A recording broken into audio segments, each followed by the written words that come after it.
안녕하세요. ERP 정보관리사 시작하도록 하겠습니다. 2020년도 3회 2급 기출문제 보도록 할 거고요.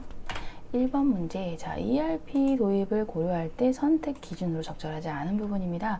자사에 맞는 패키지 선정하는 부분과 이런 것도 다 괜찮은데요. 요거 4번, 업무 효율성 향상이 중요하므로 수익성 개선 고려하지 않는다. 고려해야죠. 수익성 개선, 베스트 프랙티스 이런 부분 다 수익성과 연관된 부분입니다. 4번이 틀렸습니다. 2번 문제 가도록 할게요. ERP의 특징으로 가장 바르지 않은 부분입니다.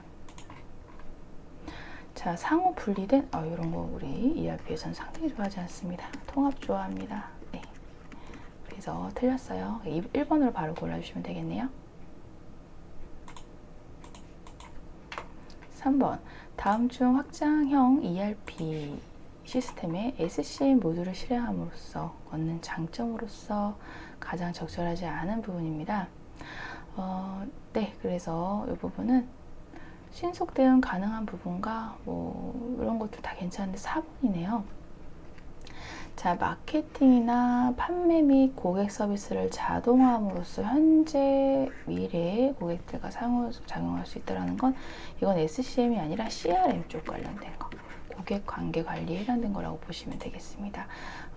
그 SCM 모듈은 그런 공급망 관리 쪽이기 때문에 공급망 관련된 재고, 계획 조달, 공급 사슬 관련된 부분과 연관된 것이지 고객 서비스랑은 연관이 이렇게 직접적으로 되진 않아요.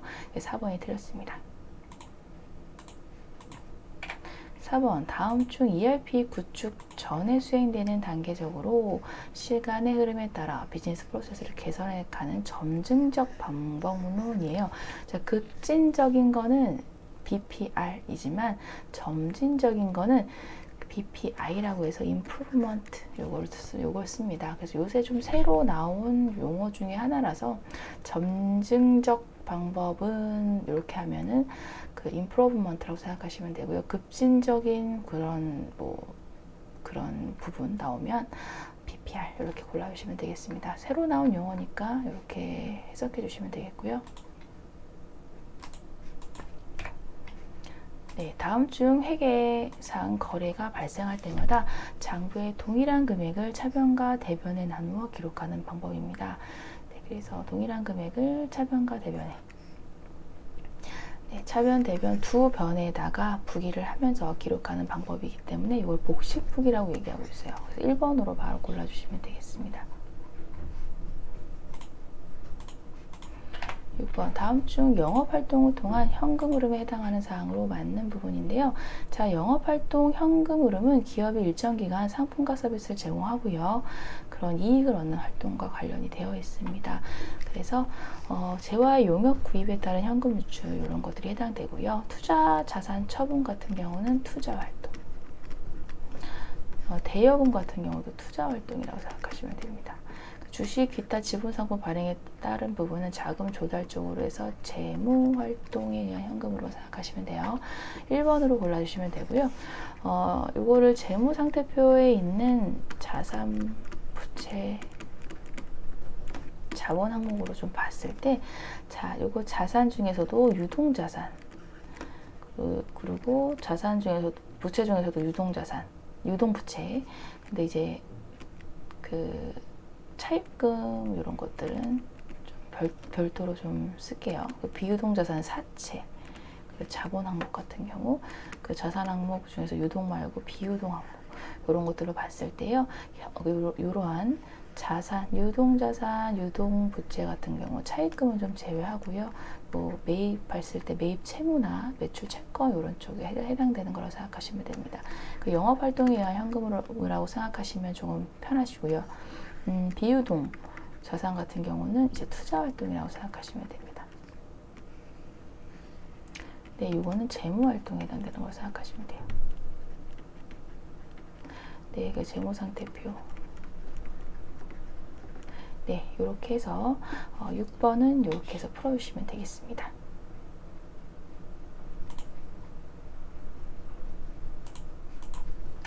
네, 7번입니다. 다음 중 영업이익에 영향을 미치지 않는 개정 과목은 무엇인가요? 라는 부분인데요. 자, 영업이익 쪽이죠. 미치지 않는 거, 이런 것들은 영업이익. 요거 저 매출원가에 매출액에서 매출원가를 빼면 네, 이게 매출 총이익이 되는 거고요. 여기에서 판관비를 빼면 영업이익이 나오는 부분이죠. 자, 이런 구조이기 때문에 지금 여기서 묻는 거는 판관비에 해당하지 않는 걸 찾으세요 라고 생각하시면 돼요. 접대비라든가 판매사원 급여라든가 교육훈련비는 판관비에 해당되지만 이자 비용은 영업 외 비용이기 때문에 해당되지 않는다 라고 골라주시면 되겠습니다.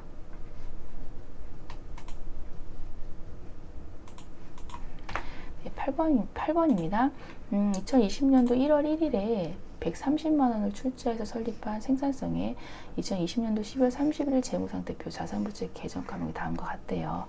자, 2020년도 단기순이익 얼마인가 라는 부분인데요. 130만원 출자했습니다. 네, 그리고 지금 단기순이익 현금 30일 재무상태표. 네, 지금 보도록 할게요. 12월 31일 기말에 해당되는 재무상태표 상으로 해서 먼저 자, 자산부채 자본으로 해서 기말 자본을 구할 거예요. 자, 지금 보시면 자, 현금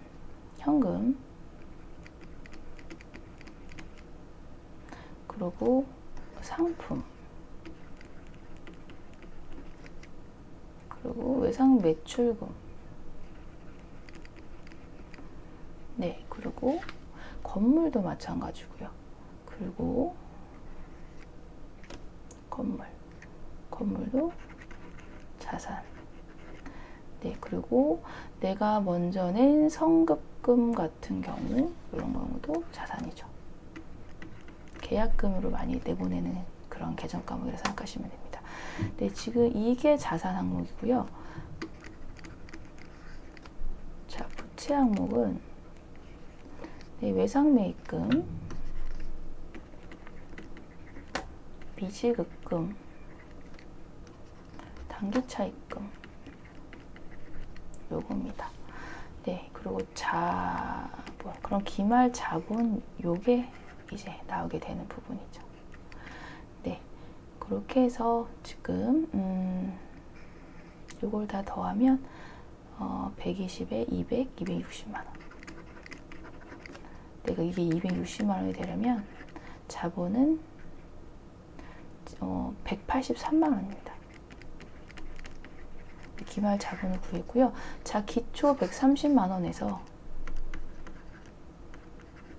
기초 자본이었던 130만 원에서 183만 원으로 해서 지금 53만 원이 더 플러스가 됐어요. 그럼 요거를 단기순이익이라고 생각하시면 됩니다. 3번.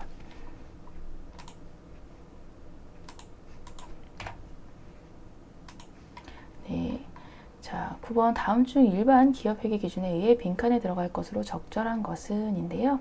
자, 매출액에서 매출원가 빼면 매출총이익, 그리고 매출총이익에서 판매비 및 일반관리비, 네, 앞서 얘기했던 영업이익에 대한 부분이네요. 영업이익 1번으로 해서 바로 맞춰주시면 되겠습니다. 네, 10번입니다. 다음은 무엇에 대한 설명인가 라는 부분인데요. 자, 모든 거래는 어떤 계정의 차변과 다른 계정의 대변에 같은 금액이 기입이 됩니다. 네, 그래서 아무리 많은 거래가 기입돼도 차변의 합계, 대변의 합계 금액은 항상 일치합니다. 대차 평균의 원리에 대한 부분이죠. 네, 그래서 이렇게 맞춰주시면 되겠습니다. 11번. 다음 거래 내용 중 관련 없는 계정 과목. 자, 주생산성은 상품 500만 원을 매출하고요. 대금은 외상으로 30일 뒤에 받기로 했습니다. 네, 그래서 지금 가에 해당되는 건 바로 옆에다 쓸까요?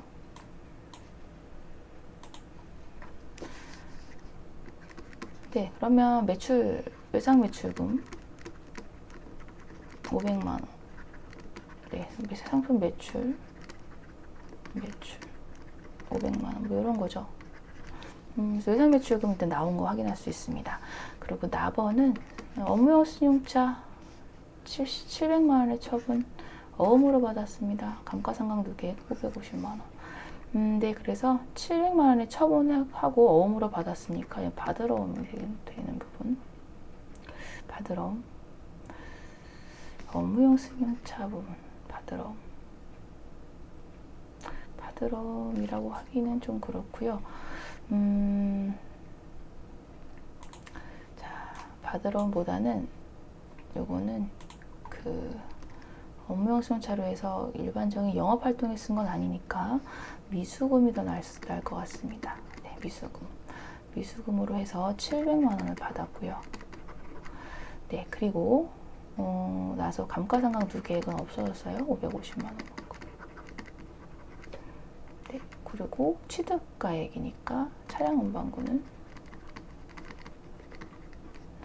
지금 1,500만 원이었는데 지금 총 125만 원 중에서 250만 원만큼 1,250만 원이니까 250만 원만큼 유형자산 처분했을 때 손실이 발생했어요. 이익이 아니네요. 네. 그리고 요건 비품이라고 아예 정해줬습니다. 비품 매입했고 현금 지급했어요. 뭐 비품 계정으로 해서 10만 원, 개당 10만 원이니까 50만 원이겠고 현금으로 뭐 50만 원 부가세 생략하고요. 이렇게 하면 되겠네요.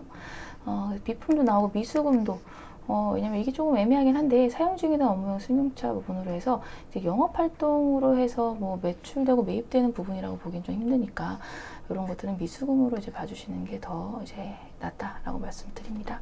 그래서 4번 확실히 아닌 거니까 4번 골라주시고요. 12번입니다. 다음 보기 거래 내용을 보고요. 12월 31일 결산 수정 분기로 대변에 기록될 내용으로 옳은 부분인데요. 자, 2020년 9월 1일 사무용품 300만 원을 현금으로 구입을 했습니다.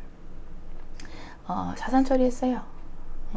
그래서 보면 자, 9월 1일 날에 다 자산 처리했으니까 소모품 300만 원이고 뭐 현금으로 구입했다고 하니까 300만 원 이렇게 처리가 됐을 거고요. 자, 결산 시에 100만 원만큼 사용을 했답니다. 그럼 소모품은 100만 원이 사용액이니까 100만 원이 이제 줄은 거고요. 그만큼 비용으로서 소모가 된 거니까 소모품비 100만 원 이렇게 네, 되겠죠. 그러면 내용으로 옳은 것은 지금 소모품 이런 것들 매칭되는 거 3번 하나밖에 없죠. 지금 소모품 100만 원. 네, 이걸로 해서 풀어주시면 되겠습니다. 네, 13번인데요. 다음 중 유동자산으로 구분할 수 없는 것은 부분인데요. 자, 유동자산, 이거 자산 그냥 계정 과목 알고 있는지라는 부분이에요. 선급금은 계약금이라고 생각하시면 되는 부분이라서 유동자산. 네, 반제품도 재고자산이기 때문에 유동자산이 들어가고요. 뭐 미수 수익 같은 경우도 네, 그렇고 매도 가능 증권 같은 경우가 이제 비유동자산 쪽에 속하는 투자자산, 그 유가증권에 대한 내용이니까 3번으로 이걸 내용을 네, 맞춰주시면 되겠습니다.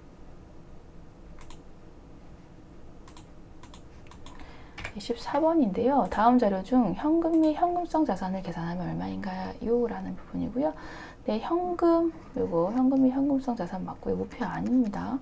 네, 송금함 같은 거 맞고요. 보통 예금도 맞고요. 당좌 예금도에 맞는 얘기. 수입인지 요거 아니고요. 받으러 옴도 아닙니다. 네, 그래서 총 655만 원. 3번을 정답으로 골라주시면 되겠네요. 15번. 다음 거래 자료를 바탕으로 기반으로 한 분계로 옳은 부분입니다. 자, 2월 7일 외상 매출금 50만 원이 거래처 파산으로 회수불능 채권으로 이제 확정이 되었어요. 대손 충당금 잔액은 11만 원이 있다고 합니다. 자, 그 차변 대변 이렇게 해서 내용들 보도록 할 텐데, 자, 2월 7일 날 외상 매출금 50만 원이 파산으로 획정됐다. 자, 대손 충당금이 일단 있으니까 있는 만큼은 상계 처리해 주고요. 외상 매출금 50만 원인지 못 받는 걸로 없어지면서 자, 충당금에서 모자란 건 바로 비용 처리를 해주죠. 네, 그래서 4번으로 해주시면 되겠습니다. 16번 다음 자료 기반으로 해서요.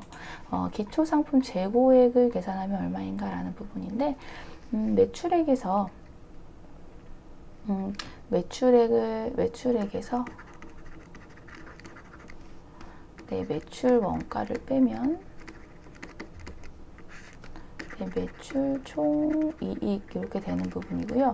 자, 지금 매출액이 200만 원이고 매출 총이익이 70만 원이라서 매출 원가가 140만 원인 거는 우리가 알 수가 있습니다.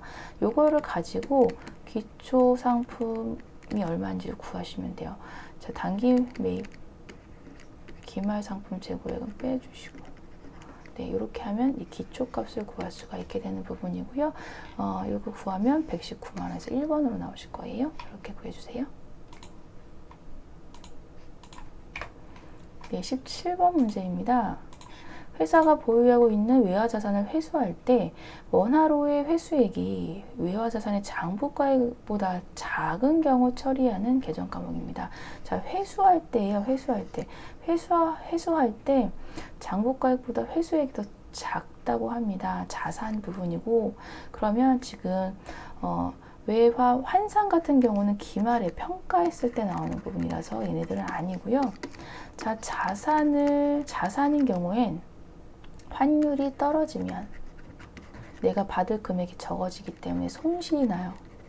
지금 보시면 회수액이 외화 자산 장부가액보다 적대요. 그럼 지금 손실이 난 부분입니다. 그래서 외환차손으로 3번으로 골라주시면 되는 부분입니다. 18번 문제.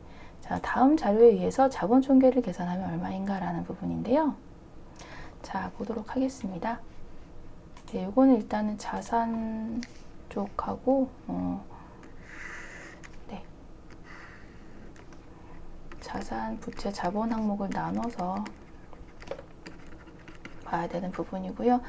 현금, 그리고 단기 대여해 준 거, 대여금, 단기 차입금은 부채, 비품은 자산, 그 감가상각 누계액은 자산의 차감적 계정으로 해서 마이너스 시켜주는 거예요. 괄호로 표시하고요.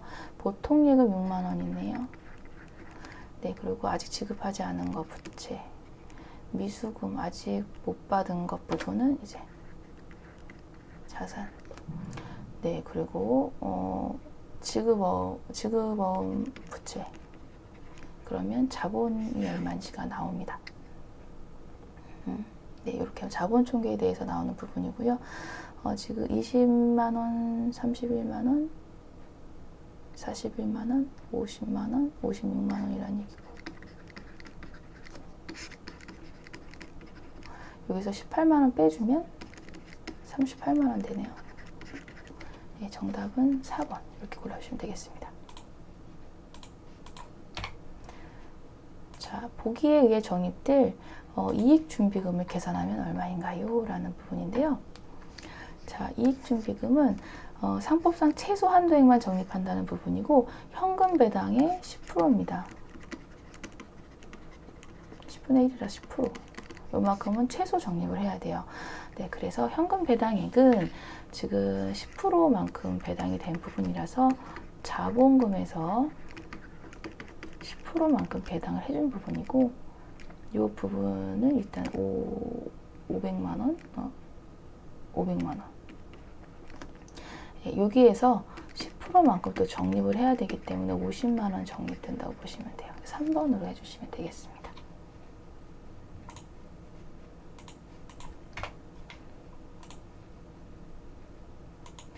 다음 중 비유동 부채로 구분할 수 있는 부분입니다.